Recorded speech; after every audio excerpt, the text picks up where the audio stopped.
तो दोस्तों इस फिल्म की कहानी बहुत अच्छी है और इस फिल्म के दृश्य आपको बहुत ज़्यादा व्याकुल कर सकते हैं, क्योंकि फिल्म के अंदर कुछ ऐसे ब्रूटल सीन्स आपको दिखाए जाएंगे जो एक नॉर्मल पर्सन नहीं देख सकता। तो कृपया बच्चे तो दूर रहें। ये कहानी है एक लड़की की जो एक राइटर है और वो शांति की तलाश में जंगल के बीच में एक कैबिन है इसका, यानी इसका एक घर है, वहाँ पर काम करने के लिए आई होती है। लेकिन 5 लोग इसका वहाँ पर रेप करते हैं बेरहमी से, और ये कैसे उनसे बदला लेती है ये इस फिल्म की कहानी है, जिसको अब मैं डिटेल में एक्सप्लेन करने जा रहा हूँ। तो चलिए फिर शुरू करते हैं। लेकिन शुरू करने से पहले आप लोगों से गुजारिश, प्लीज़ इस वीडियो को लाइक कर देना, चैनल को सब्सक्राइब कर लेना, बेल आइकन दबाना, ताकि इस तरह की और वीडियोस आती रहें और आपको नोटिफिकेशन मिलता रहे। तो चलिए फिर शुरू करते हैं। तो कहानी शुरू होती है एक सुहाने सफ़र से। उस सफ़र के अंदर में दिखाई जाती है एक लड़की जो कार के अंदर बैठकर अपने कैबिन की ओर जा रही होती है। कैबिन मतलब जंगल के अंदर एक घर होता है, उसे कहते हैं कैबिन। और वो रास्ता भटक जाती है और वो आती है एक बंदे के पास और वो रास्ता बताता है, तुमने जहाँ पर जाना है यहाँ से यहाँ जाना, आप पहुँच जाओगे। ये लड़की उनको थैंक्स बोल के वहाँ से निकलती है, फिर से सुहाना सफ़र, और वो पहुँचती है एक गैस स्टेशन पर। वहाँ से पेट्रोल भरवाती है। वहीं पर हमें दिखाए जाते हैं कुछ लड़के। एंडी जो म्यूजिक बजाता है, मतलब इंस्ट्रूमेंट बजाता है, और जो उसके पीछे है वो है स्टैनली। और जॉनी इस लड़के पर लाइन मारने की कोशिश करता है जिसका नाम है जेनिफर, लेकिन जेनिफर इसको इग्नोर करके वहाँ से चली जाती है। और वो फिर निकलती है सुहाने सफ़र का एंजॉय करते हुए, और वो अपने घर पर आ जाती है। अपने घर पे आने के बाद वो अपना सारा सामान सेट करती है, वाइन रखती है फ्रिज के अंदर, बियर्स रखती है, फिर अपना राइटिंग का काम करती है, कुछ ड्रिंक्स पीती है, फिर रात को अपने किसी घर वालों से बात करती है। और वो अपने पास देखती है एक गैराज, और गैराज के अंदर आती है जहाँ पर इसे वहाँ गैजेट्स मिलते हैं। फिर वो वहाँ से होकर अपने घर की ओर आती है, थोड़ा वाइन पीती है, लेकिन कुछ वाइन उसके कपड़ों पर गिर जाती है, वो धोने लगती है। और हमें दिखाया जाता है कि जब ये अपने कपड़े धो रही है, ये सेमी न्यूड है, कोई इसकी वीडियो बना रहा है। फिर ये सो जाती है। फिर मॉर्निंग होती है। मॉर्निंग में ये मॉर्निंग वॉक करती है, और मॉर्निंग वॉक करते हुए वो जंगल के बीच में चली जाती है। और जंगल के बीच में इसे एक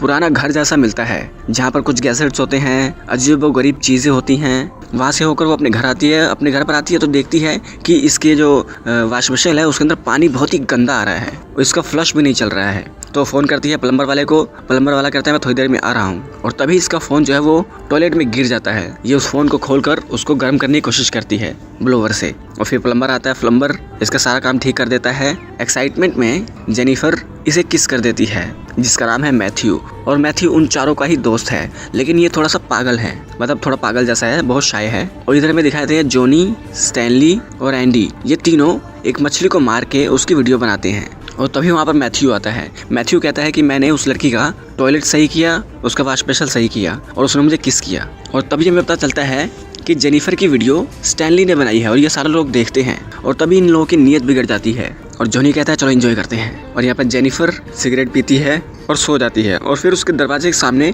कुछ दस्तक होती है। वो बाहर आती है, देखती है कि एक पंछी मार के इसके दरवाजे के सामने रखा हुआ है। तो ये ताला मारती है, लेकिन ताला कोई तोड़ देता है। और फिर वो अपने घर में आती है, देखती है कि लैपटॉप में उन तीनों की फ़ोटोज़ हैं।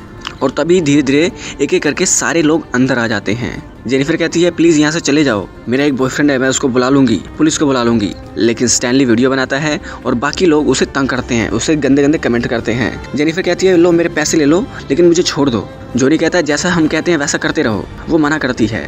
और तभी एंडी जेनिफर के मुंह पर अंडरवियर मारता है उसी की, और वो लोग उसके लैपटॉप को खोल के उसकी प्राइवेसी चेक करते हैं और सब कुछ पढ़ते हैं इसके बारे में, इसने क्या क्या लिखा है। उसे शांत रहना पसंद है, अभी तक उसका कोई बॉयफ्रेंड नहीं बना, और वो थोड़ी बहुत शाय भी है। ये सारी पर्सनल बातें लोग पढ़ के बताते हैं। और एंडी माचिस की तीलियां जला जलाकर इसके ऊपर गिरता है, जिससे वो बहुत डरती है, बहुत रोती है। जॉनी कहता है ये दारू पियो, हम तुम्हें छोड़ देंगे। तो मजबूरन जेनिफर उस बोतल को उठाकर दारू पीती है, लेकिन जॉनी कहता है ज़्यादा पियो, तो ये ज़्यादा पीती है। फिर वो कहती है कि जो तुमने कहा वो मैंने किया, मुझे प्लीज़ जाने दो। लेकिन जॉनी कहता है अभी नहीं, चलो अपना मुंह खोलो, अपने दांत दिखाओ। वो मना करती है। एंडी फिर से माचिस की तीलियां जलाकर जेनिफर के ऊपर गिरना शुरू कर देता है। फिर मजबूरन उसे अपने दांत खोलकर दिखाने पड़ते हैं। जॉनी उसका दांत पकड़ के खींचता है बहुत जोर से। तो फिर वो निकालता है अपनी गन और कहता है कि ये लो, इसे ब्लो जॉब दो। और वो अपने प्राइवेट पार्ट पर लगाकर जेनिफर से ब्लो जॉब दिलवाता है। और एंडी इस सारी सिचुएशन की वीडियो बनाता है। मैथ्यू वो थोड़ा सा पागल है, उसे डर लगता है। फिर एंडी आता है। एंडी अपने प्राइवेट पार्ट पे बोतल लगाता है और कहता है कि लो, इसको ब्लो जॉब दो। और जेनिफर ये सब करना नहीं चाहती। एंडी इन सब की वीडियो बनाता है। तो जेनिफर बोतल को ब्लोजॉब देते हुए बोतल उठाती है और मारती है इसके पैर पे और यहाँ से भागने लग जाती है। और भागते भागते सुबह हो जाती है और सुबह वो टकराती है एक शरीफ से। शरीफ यानी कि शरीफ। तो ये शरीफ आदमी कहता है कि क्या हुआ? जेनिफर कहती है जंगल में मेरा घर है, मेरे घर में 4 लोग घुस आए और मुझे असोल्ट किया, वो मेरा रेप करना चाहते हैं, प्लीज मेरी हेल्प करो। तो ये शरीफ कहता है कि चलो मेरे साथ, और वो उसे अपनी गाड़ी में बैठाकर जेनिफर के घर पर आ जाता है और घर की तलाशी लेता है। और तलाशी लेते लेते उसे दिखती है दारू, घर में सामान टूटा फूटा होता है, एक सिगरेट मिलती है और वो जेनिफर पर इल्जाम लगाने लग जाता है कि तुम नशे में हो, तुम्हें कुछ हुआ है, जो तुम बता रही हो सब झूठ है।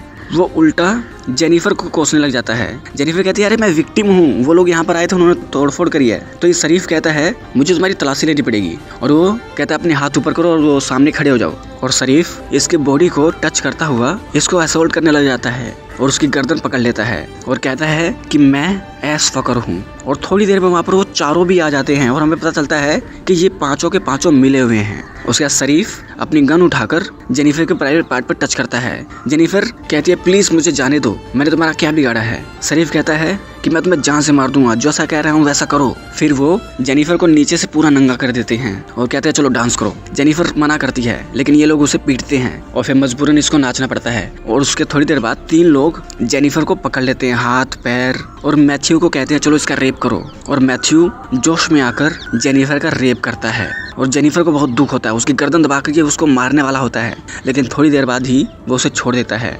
जेनिफर अधमरी हो जाती है और सुबह वो अपने घर से बाहर निकलती है और धीरे धीरे चलती है, लेकिन इसके पीछे पीछे वो 5 लोग इसको फॉलो करने लग जाते हैं। और एक जगह पर जाकर एंडी जेनिफर को पकड़कर, उसके सामने पानी होता है गंदा पानी, उसके अंदर उसको डुबा के उसे टॉर्चर करता है, बार बार उसका मुंह पानी के अंदर डुबाता है, उसका दम घुटता है। और फिर शरीफ आता है और वो जेनिफर को बोलता है कि मैं एस मैन हूँ, मुझे एस पसंद है, और वो जेनिफर को पीछे से रेप करता है। जेनिफर को बहुत दुख होता है। एंडी इस सब की वीडियो बनाता है। मैथ्यू हेल्प करना चाहता है लेकिन वो कर नहीं पाता। उसके बाद बारी बारी सब लोग इसके साथ ब्रूटली तरीके से रेप करते हैं। जेनिफर बहुत ही अधमरी हो जाती है और बिल्कुल ही न्यूड जमीन पर पड़ी होती है और वो किसी तरीके से उठकर चलती है, उसे ठीक से नजर भी नहीं आता, वो चल भी नहीं पाती और सब लोग धीरे धीरे इसका पीछा करते हैं। जेनिफर जब ब्रिज के पास पहुंचती है तो शरीफ उठाता अपनी बंदूक और जेनिफर को मारने की कोशिश करता है, लेकिन जेनिफर खुद ही पुल से नीचे गिरकर आत्महत्या करने की कोशिश करती है। उसके बाद ये 5 जेनिफर को ढूंढते हैं 6-7 घंटे तक और शरीफ कहता है कि जेनिफर को अच्छे से देखो, उसकी लाश हमें चाहिए, अगर वो बच गई तो हम सबके लिए सही नहीं होगा, तो उसे रोज यहाँ पर ढूंढना होगा। फिर शरीफ देखता है स्टैनली का कैमरा और कहता है कि सारी की सारी कैसेट्स इसके अंदर से निकालो, उसे डिस्ट्रॉय करो, जेनिफर का सारा सामान डिस्ट्रॉय कर दो, उसके घर में जो हमारा कुछ सामान रह गया एविडेंस है वो। और वो स्टैनली को डांटता भी है इसके लिए। और ये सब लोग मिलकर जेनिफर का जो भी सामान होता है, लैपटॉप और भी जो उसका सामान होता है, वो सब कुछ जलाते हैं। फिर शरीफ आता अपने घर पर, हमें दिखाया जाता है कि इसकी बीवी प्रेग्नेंट है और इसकी एक लड़की है जो 14-15 साल की है। फिर शरीफ आता है अपने बंदे के पास जो उसके साथ जो काम करता है, बुड्ढे को बोलता है कि जेनिफर वो घर छोड़कर चली गई, तो हमने उस घर को लॉक कर दिया, ये लो चाबी। उसके बाद दिन गुजरते रहते हैं, इन लोगों की नॉर्मल लाइफ शुरू हो जाती है और ये करते हुए 1 हफ्ता गुजर जाता है और इनको मैथ्यू 2 दिन से नहीं मिलता। और हमें दिखाया था कि जंगल के अंदर मैथ्यू बैठा है और उसे जेनिफर दिखती है। उसके बाद स्टैनली दौड़ा आता है जॉनी और एंडी के पास और कहता है कि मेरा कैमरा कोई चुरा कर ले गया, और उस कैमरे के अंदर कैसेट थी और कैसेट में वो सारा रिकॉर्ड था जो हमने जेनिफर के साथ किया। तो जॉनी को आता है गुस्सा, वो इसको पीटने लगता है। एंडी उसको बचाता है, कहता है कि अरे छोड़ो यार, जो मुसीबत है उसका सामना करते हैं, उसको सॉल्यूशन ढूंढते हैं। उसका जॉनी अपने घर में होता है और उसके दरवाजे के आगे बार बार कोई पक्षी मार के गिराता है, जैसा उसके साथ हुआ था, जेनिफर के साथ हुआ था। जॉनी 2-4 गालियां देकर अंदर चला जाता है। शरीफ अपने घर पर आता है और वो देखता है कि एक कैसेट पड़ी है और उसे उठा के बोलता है अपनी बीवी को, तुमने ये देखा तो नहीं? उसकी बीवी कहती है नहीं देखा। और वो अपनी बीवी को बहुत ही ऑकवर्ड तरीके से किस करके आता है सीधा स्टैनली के पास और स्टैनली के मुंह में देता है और कहता है कि साले ये एविडेंस है, ये मेरे घर पे किसने पहुंचाया? वो सबको डांटता है कि तुम लोग मुझे फंसा दोगे। और वो आता है उस बूढ़े को लेकर जंगल के अंदर और उस बूढ़े को शूट करके मार देता है, क्योंकि वो भी एक तरह से एविडेंस है, उसको पता है कि क्या हुआ है क्या नहीं हुआ है। और इधर मैथ्यू वो जेनिफर के घर पे उसको ढूंढने निकला था और देखता है जेनिफर सोफे पे बैठी है। वो उसके पास आकर उसको सॉरी बोलता है, कहता है कि प्लीज मुझे माफ कर दो, मुझे समझ नहीं आता क्या है, क्या सही है क्या गलत है। तो जेनिफर कहती है कोई बात नहीं, और वो अपनी गोद में उसका सर लेती है और उसका गला दबाकर रस्सी से मारने की उसको कोशिश करती है। उसके बाद एंडी और स्टैनली दोनों मिलकर मैथ्यू को ढूंढने की कोशिश करते हैं क्योंकि मैथ्यू 3 दिन से लापता है।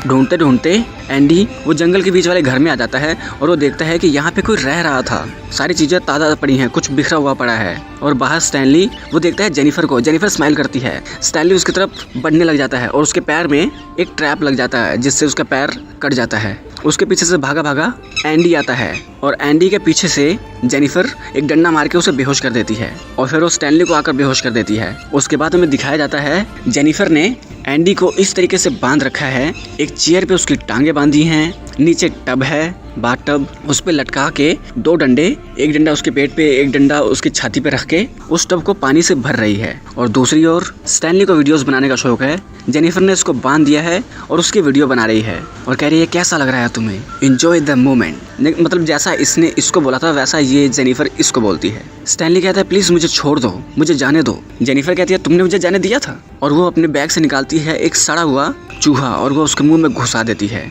और स्टैनली उल्टियाँ करने लग जाता है।